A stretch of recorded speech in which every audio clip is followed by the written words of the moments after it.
வாழ்க்கையில முன்னேறுகிறவர்கள் இன்னொருத்தரோட போட்டி போட்டாதான் முன்னுக்கு வர முடியும் அப்படிதான் நம்ம சொல்றோம். இப்ப நம்ம என்ன பண்ணுவோம்? கம்பாரிசன், ஒப்பீடு. அப்புறம் அவர் வீடு வாங்கிட்டார், நம்ம வீடு வாங்கணும். அவர் கார் வாங்கிட்டார், நம்ம கார் வாங்கணும். அவர் சொத்து சேர்த்துட்டார், நம்ம சொத்து சேர்க்கணும். இப்படி யாரையாவது போட்டியாவே நினைச்சுக்குவோம். இன்னும் கூட சில பேருக்கு ஒரு வேடிக்கையான குணம் உண்டு. அவங்க மனசுல போட்டிக்கான ஒரு நபர் இல்லைன்னு வச்சுங்க, அவங்களால வாழவே முடியாது, முன்னேறவே முடியாது. ஏன்னா அவங்க போட்டி போடுறதுக்கு ஒரு ஆள் இருந்து அவன் செத்து போயிட்டான்னு வச்சுங்க, இவங்க எப்பவுமே போட்டி போட்டுக்கிட்டே வர்ற ஆள் செத்து போயிட்டான்னு வச்சுங்க, இவனாலையும் வாழ முடியாது. சில புருஷன் பொண்டாட்டி அப்படிதான், புருஷன் செத்தவன பொண்டாட்டி செத்து போயிடுவா. ஏன்? ரொம்ப நாளா எழுத்துக்கிட்டே இருந்த ஆள் போயிட்டானே, பொண்டாட்டி செத்தவன சில புருஷன் போயிடுவான். ஏன்? நச்சுக்கிட்டே இருந்த ஒரு நபர் போயாச்சு, இனிமே யாரை போட்டு நசுக்க முடியும்? அவன் செத்து போயிடுவான். இவங்கெல்லாம் சரியா வாழலைங்க. நான் கேலிக்கா சொல்லிட்டு இருக்கிறேன். யாராவது ஒருத்தரோட போட்டி போட்டு நம்ம வளரணுங்கிற தியரியை தான் ரொம்ப வருஷமா நமக்கு கத்து கொடுத்துருக்காங்க. ரொம்ப தப்பு, ரொம்ப தப்பு இல்லைங்க, ரொம்ப ரொம்ப ரொம்ப ரொம்ப தப்பு. என்ன தப்பு? எவ பார்த்தாலும் அடுத்த ஆளோட ஒப்பிட்டுக்கிட்டு, நான் அவன் மாதிரி அழகா இல்லையே, நான் அவன் மாதிரி ஒல்லியா இல்லையே, நான் இவன் மாதிரி ரேங்க் வாங்கலையே, நான் இவனை மாதிரி புத்திசாலியா இல்லையே. பிறரோடு உங்களை ஒப்பிடுகிற ஒவ்வொரு கணமும் உங்களுக்கான நரகம் உடனடியாக சிருஷ்டிக்கப்படுகிறது. நீங்க இன்னொருத்தரோட உங்களை ஒப்பிட்டுக்கிட்டீங்க அப்படின்னா நிம்மதியாவே இருக்க முடியாது. உடனே இந்த பிள்ளைய பெற்றவங்க எல்லாம் வரிஞ்சு கட்டிட்டு சண்டைக்கு வருவாங்க. சும்மா இருங்க சார், கம்பேர் பண்ணாதான் சார் புள்ள உருப்படும். எழுத்து விட்டு பையனோட நம்ம பிள்ளைய காமிச்சு பாடுற, அவன் எப்படி மார்க் வாங்குறா, நீ எப்படி மார்க் வாங்குற, அவன் எப்படி ட்ரெஸ் பண்றான், நீ எப்படி ட்ரெஸ் பண்ற, அவன் எப்படி ரேங்க் வாங்குறா, நீ எப்படி ரேங்க், அப்படியே ஒரு போட்டியை உண்டு பண்ணாதான் சார் பிள்ளைங்க உருப்படும். போட்டி வேணும் சார். அப்புறம் இன்னும் சில பேர் நமக்கு புத்தி சொல்லுவாங்க. போட்டி பொறாமை என்று இரண்டு சொற்கள் இருக்கின்றன. பொறாமைதான் தவறே ஒழிய போட்டி ஒருபோதும் தவறல்ல. போட்டி இருந்தால்தான் மனித சமூகம் முன்னேற முடியும். கடவுளே, எல்லாம் எத்தனையோ தலைமுறையா பார்த்தாச்சு, நூத்துக்கணக்கான பேர் வாழ்க்கையை கவனிச்சாச்சு. போட்டி போட்ட எவனும் நிம்மதியா இருந்ததா வரலாறு கிடையாது. அடுத்தவரோடு உங்களை ஒப்பிட்டுக் கொண்டு நீங்கள் பொறாமை அடைஞ்சாலும் தப்பு, போட்டி போட்டாலும் தப்பு, உங்களால முன்னுக்கு வர முடியாது. என்ன சார், என்னமோ வரம் கொடுக்குற மாதிரி சாபம் கொடுக்குற மாதிரி சொல்றேன் அப்படின்னு யோசிக்கிறீங்களா? நான் என்ன பண்ண முடியும்? ரொம்ப நுட்பமா வாழ்க்கையை கவனிச்சு உலகத்தை நல்ல ஆழமா ஸ்டடி பண்ணி தீர்க்கமா முடிவு சொல்லக்கூடிய வலிமை உடையவர்கள் சொன்ன முடிவை நானும் நல்லா சோதிச்சு பார்த்துட்டு அப்புறம் தான் ரெக்கமெண்ட் பண்றேன். நீங்கள் பிறரோடு உங்களை ஒப்பிடுகிற போதெல்லாம், இப்ப நான் சொல்ற வார்த்தை என்னது இல்லை, என்னை விட ரொம்ப பெரிய ஆள், என்னை விட பெரிய ஆள்னா நான் யாரை மதிக்கிறேன்? பகவான் புத்தர்.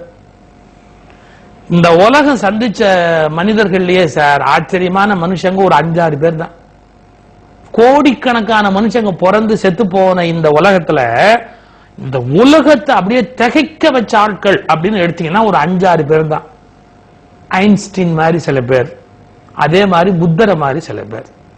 அவங்க எல்லாம் விஞ்ஞானத்துல சில அற்புதம் பண்ணவங்க, இவங்க எல்லாம் மெஞ்ஞானத்துல சில அற்புதம் பண்ணவங்க. உலகம் புரிஞ்சுக்காத மிகப்பெரிய மனிதர் யார் தெரியுங்களா? இந்த உலகம் புரிஞ்சுக்காத மிகப்பெரிய மனிதர் யார் தெரியுமா? புத்தர் தான். பல நாடுகள்ல புத்தரை பொம்மையா கும்பிடுறான் சார். பல நாடுகள்ல பொம்மையரை புத்தரை ஒரு சாமி ஆக்கிவிட்டான்.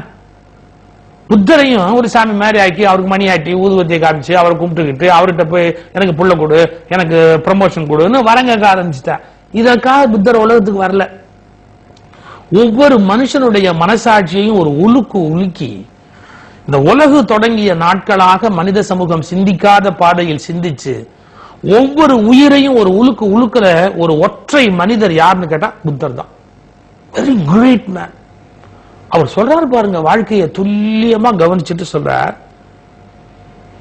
நீ இன்னொருவரோடு உன்னை ஒப்பிட்டுக் கொள்ளுகிற போதெல்லாம், மனுஷனுக்கு சொல்றார், நீ உன்னை இன்னொருவரோடு ஒப்பிட்டுக் கொள்ளுகிற போதெல்லாம் உன் சக்தி விரயமாகிறது. ஐயா, இதுக்கு மேல ஒரு வார்த்தை சொல்ல முடியாது சார். நம்ம வாழ்க்கையில சக்தி, எனர்ஜி வேஸ்ட் ஆகுது. எப்ப தெரியுமா? அடுத்தவனோட ஒப்பிடுற போதெல்லாம் வயிறு எரியுது. உங்களுக்கு வயிறு எரிய ஆரம்பிச்சோன்னு உங்க எனர்ஜி வேஸ்ட், பர்னிங், எரியுது. உங்க உடம்புல சக்தி அப்படியே குப்பு குப்பு குப்பு குப்புன்னு ஒவ்வொருத்த உடம்புலயும் ஒரு எனர்ஜி பெருகுது, சக்தி பெருகுது. அதை என்ன பண்ணணும்? சேனலைஸ் பண்ணணும். இப்போ நீராவி கொதிக்குது, அதை கரெக்டா விட்டு பிஸ்டன்ல வாங்கினோம்னா சக்கரம் சுத்துது, ரயில் ஓடுது. அட்டாமிக் எனர்ஜி, அணு ஒரு சக்தியை ஒன்று பண்ணுது. அதை கரெக்டா என்னென்ன கருவி வழியா வாங்கி எப்படி வழியா விட்டா லைட் எரியுது, என்னமோ நடக்குது, எத்தனை மின்சாரமா உற்பத்தி ஆகுது, என்ன சேனலைசிங், ஒழுங்குபடுத்துதல். அது மாதிரி ஒவ்வொரு மனுஷனுக்குள்ளேயும் ஒரு சக்தி குபு குபு குபு குபுன்னு ஊறும், ஊற்று புறட்டு வர மாதிரி சக்தி. இதை வச்சு என்ன பண்ணணும்? நம்ம சக்தியை வச்சு கவிஞன் ஆகணும், எழுத்தாளன் ஆகணும், பேச்சாளன் ஆகணும், மருத்துவர் ஆகணும், இன்ஜினியர் ஆகணும், நீதிபதி ஆகணும், அரசியல்ல உழைக்கணும், எல்லாத்துக்கும் சக்தி வேணும். ஆனா இந்த சக்தி எப்ப விரயமாகுது தெரியுமா? என்ன சார் எவ்வளவு பெரிய உண்மை இருந்தாலும் அவ்வளவு கேஷுவலா அடிச்சுட்டு போறாரு. ஒரு நிமிஷம் நான் சொன்னதை தயவு செய்து சீரியஸ் எடுத்து உட்கார்ந்து யோசிங்க. உன்னை பிறரோடு நீ ஒப்பிடுகிற போதெல்லாம் உன் சக்தி விரயமாகிறது.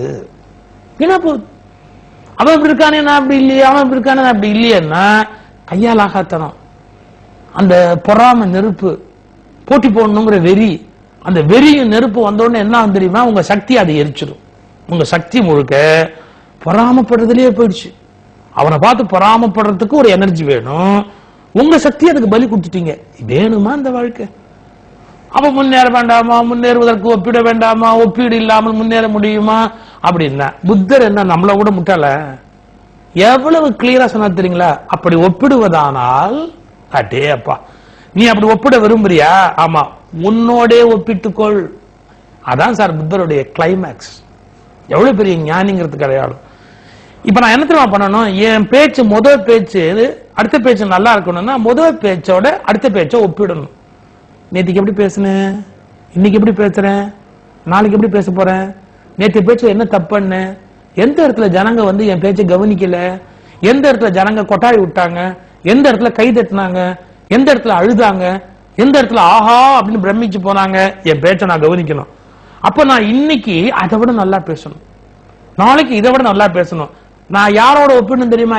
என்னை என்னோடு மட்டுமே ஒப்பிட வேண்டும். இதை விட விளக்கமா உலகத்துக்கு யாராவது சொல்ல முடியுமா? புத்தருடைய தீர்க்கமான ஞானம். உன்னை பிறரோடு ஒப்பிட்டுக் கொள்ளுகிற ஒவ்வொரு கணமும் உன் சக்தி விரயமாகிறது. உன்னை உன்னோடு ஒப்பிட்டுக் கொள்ளுகிற ஒவ்வொரு கணமும் உன் வளர்ச்சி நிகழ்கிறது.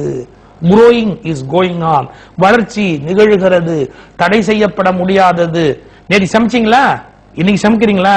நேற்றுக்கு குழம்பு மோசமா வச்சுட்டல, இன்னைக்கு நல்லா வச்சிருக்கேன். அதை விட இன்னைக்கு வச்சிருக்க குழம்போடு நாளைக்கு நல்லா வைக்கலாமா? சமையல்ல முன்னேற்றம். பையன் மார்க் வாங்குறான்.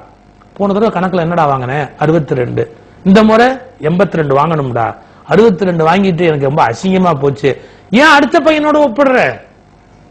அடுத்த பையனோட ஒப்பிட்டு அவன் 82 வாங்கியிருக்கான். அடுத்த பையனோட ஒப்பிட்டாலே உன் எனர்ஜி வேஸ்ட் ராஜா. உன்னோட ஒப்பிட்டுக்கோ. நான் ஏன் 60 வாங்கினவன் 70 வாங்கக்கூடாத? 70 வாங்கினவன் 80 வாங்கக்கூடாத? 50ல இருந்து 60க்கு வந்தேன், 60ல இருந்து 70க்கு வரலாமே, 70ல இருந்து 80க்கு வரலாமே, 80ல இருந்து 90க்கு வரலாமே. என்னோடைய நான் ஒப்பிடணும். இதை விட சார் வாழ்க்கைக்கு தெளிவான சூத்திரத்தை இனி எந்த கொம்பனாலும் கொடுக்க முடியாது. உன்னை பிறரோடு ஒப்பிட்டுக் கொள்ளுகிற போதெல்லாம் உன் சக்தி விரயமாகிறது. ஆனால் உன்னை உன்னோடு ஒப்பிட்டுக் கொள்ளுகிற போதெல்லாம் உன் வளர்ச்சி நிகழ்கிறது. புத்தர் தெளிவாக ஆழ்ந்து ஆராய்ந்து அருளிய அற்புதமான சூத்திரம், சக்தி சேமிப்புக்கான ரகசியம், முன்னேறுவதற்கான மூல மந்திரம், தகுதியை உயர்த்தி கொண்டே தான். நம்மளோட நம்ம ஒப்பிட்டு வச்சுங்க, நம்ம தப்பு தெரியுமில்ல, நம்ம பண்ற அட்டாவடித்தனம் என்ன தெரியுங்களா? நம்ம தப்ப ஒத்துக்கிறதே கிடையாது. நம்ம தப்ப ஒத்துக்காமையே நம்ம சாதிக்கிறதால தான் நம்ம வெளியிலேயே வர முடியல. இப்ப நான் என்னோட என்ன ஒப்பிட ஆரம்பிச்சேன்னா, அன்னைக்கு இந்த வார்த்தையை நான் சொல்லியிருக்க வேண்டாம்ல, இந்த வார்த்தை தப்பு தானே, அதனால தானே எனக்கு அன்னைக்கு மரியாதை போச்சு, இந்த வார்த்தையை விட்டுள்ளாமே. அப்ப நான் வளர்றேன், என்னுடைய குவாலிட்டி இம்ப்ரூவ் ஆகுது, தகுதி கூடுது. எனவே புத்தருடைய இந்த சூத்திரத்தை மெய்ஞானம் பெற விரும்புகிற ஒவ்வொருவரும், ஏன் வாழ்க்கையில முன்னேற விரும்புகிற ஒவ்வொருவரும், இது ஒண்ணு ஆன்மீகமே கிடையாது. உன்னை பிறரோடு ஒப்பிட்டுக் கொள்ளுகிற போதெல்லாம் உன் சக்தி விரயமாகிறது, உன்னை உன்னோடு ஒப்பிட்டுக் கொள்ளும் போதெல்லாம் உன் வளர்ச்சி நிகழ்கிறது. இந்த புத்தர் வார்த்தைய தெளிவா புரிஞ்சுக்கிட்டா உங்க வெற்றியை ஒத்தராலே அசைக்க முடியாது. சுகி சிவம் எக்ஸ்பிரஷன் சேனலை சப்ஸ்கிரைப் பண்ண எல்லா உறுப்பினர்களுக்கும் எங்கள் டீம் சார்பாக நாங்கள் நன்றியை தெரிவிச்சுக்கிறோம். சப்ஸ்கிரைப் பண்ணாமல் வாட்ச் மட்டும் பண்ணுற நேயர்களுக்கு ஒரு வேண்டுகோள். இது சுகி சிவம் சாரோட அஃபிஷியல் சேனல் தான். அதனால் சப்ஸ்கிரைப் பண்ணுங்கள், லைக் பண்ணுங்கள், கமெண்ட் பண்ணுங்கள், ஷேர் பண்ணுங்கள். மறக்காமல் பெல் ஐக்கானையும் கிளிக் பண்ணுங்கள். அப்போ தான் நாங்கள் அப்லோட் பண்ணுற வீடியோஸ் உங்களுக்கு நோட்டிஃபிகேஷன் மூலமாக வந்து சேரும். நன்றி.